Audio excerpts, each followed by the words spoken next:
Assalomu alaykum Abdulaziz. Assalomu alaykum. Yolumdagi qandaysiz? Yaxshimisiz? Rahmat. Sizga bir ikkita savollarimiz bor. Siz O'zbekistondan tashqari yana boshqa davlatlarga bemorlarni ko'rgani borasizmi? Hozir asosiy ish faoliyatimiz mana shu O'zbekistonda Toshkent shahrida Sergeli tumanida joylashgan klinikamiz bor. Medvan Doktor Abdulaziz degan o'sha klinikamiz bor. Asosiy ish kunlarimiz mana dushanbadan juma kungacha O'zbekistonda bo'ladi. Bundan tashqari shanba, yakshanba kunlari endi chet elga chiqamiz. Asosan bizlar Qozog'iston va Qirg'iziston Respublikasiga ko'p chiqamiz.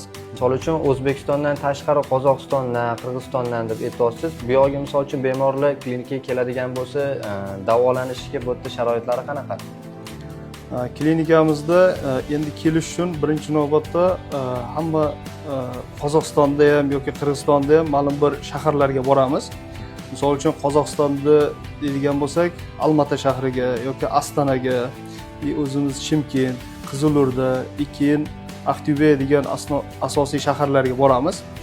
U yerga boradigan shaharlarimizda har bir o'zini spetsial shunga biriktirilgan administratorlar bor.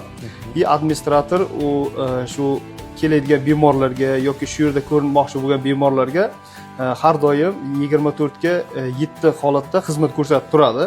Ya'ni javob berib turadi. Ular bilan bog'lanib bemorlar yoki Qozog'iston o'zida konsultatsiya olish mumkin. Agar O'zbekistonga kelmoqchi bo'lsa, ular bemalol informatsiya beradi. Klinikada qachon bo'sh o'rin bo'ladi, qachon bo'shaydi, narxlar qanday, nima qilinadi, tekshiruv qanday tekshiruv, hammasi haqida sharoit yaratilgan. Qirg'izistonga keladigan bo'lsa, Qirg'iziston asosan O'sh shahriga boramiz. Keyin Jalolobod degan shahriga boramiz, Bishkekka boramiz. U yerda mana shunday o'zi biriktirilgan administratorlarimiz bor.